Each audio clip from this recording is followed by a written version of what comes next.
শ্রীরাধিকা কে অত শত জানি নে বাপু, শাস্ত্র কি বলে, গভীর কথা বা কথা সেসব কিছু আমি বুঝি না।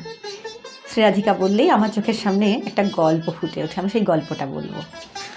দ্বারকায় একবার শ্রীকৃষ্ণের নাকি মাথা যন্ত্রণা শুরু হলো, প্রবল প্রচণ্ড মাথা যন্ত্রণা। কোনো চিকিৎসক সারাতে পারছেন না, কোনো কিছুতেই কোনো উপশম হচ্ছে না। এই খবর চলে গেল নারদের কাছে। নারদ জানতে পেরে ছুটে এলেন, প্রভু কি হলো? এমন ভবরোগের যিনি চিকিৎসক, সারা পৃথিবীর সমস্ত মানুষের যিনি যন্ত্রণার উপশম করেন, তার হঠাৎ এমন মাথা যন্ত্রণা কেন? এর কি কোনো বিহিত নেই? কৃষ্ণ হেসে বললেন, হ্যাঁ, একটা বিহিত আছে।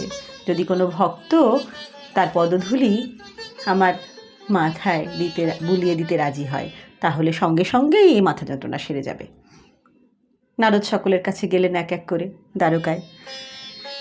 প্রথমে কৃষ্ণের মহিষীদের কাছে, তারপর কৃষ্ণের বাকি ভক্তদের কাছে, দ্বারকায় থাকা আরও অন্যান্য সমস্ত ভক্তের কাছে ছুটে ছুটে গেলেন। আর সকলেই পদধূলি দেওয়ার কথা শুনে আতঙ্কিত হয়ে বলল, ওরে বাবা, স্বয়ং কৃষ্ণের মাথায় পদধূলি দেব? তারপর কি নরকগামী হব নাকি? না না, এ পারবো না। শেষে নারদ যখন প্রায় বিফল মনোরথ, তখন কৃষ্ণই আবার বাতলে দিলেন, যাও ব্রজভূমে, সেখানে পাবে। ব্রজভূমে ব্রজেশ্বরী রাধিকার কাছে যাওয়া হলো।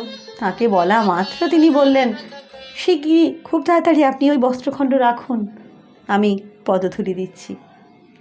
চরণ দুটি ধুলায় বুলিয়ে নিয়ে কাপড়টির উপরে শ্রীরাধিকা রাখলেন এবং বললেন, নারদমুনি, তাড়াতাড়ি নিয়ে যান, তার মাথা যন্ত্রণা সেরে যাবে। নারদ তখন বললেন যে, কোথাও কারোর কাছে চেয়ে যে পদধূলি পেলাম না, নরকবাসের ভয়ে সবাই দিল না, আপনি নিঃসংকোচে দিলেন।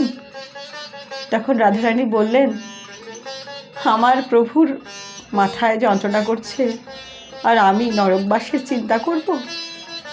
আমার নরকবাস হয় হোক। মহর্ষি, আপনি শিগগিরই যান, আপনি তার যন্ত্রণার উপশম করুন।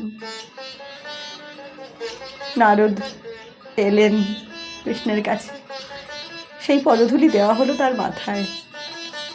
ভক্তশ্রেষ্ঠা বুঝিয়ে দিলেন, প্রভুকে ভালোবাসতে হলে নরকবাসেরও কোনো ভয় নেই, তার উপশম হোক, তিনি ভালো থাকুন, এই শুধু ভক্তের প্রার্থনা।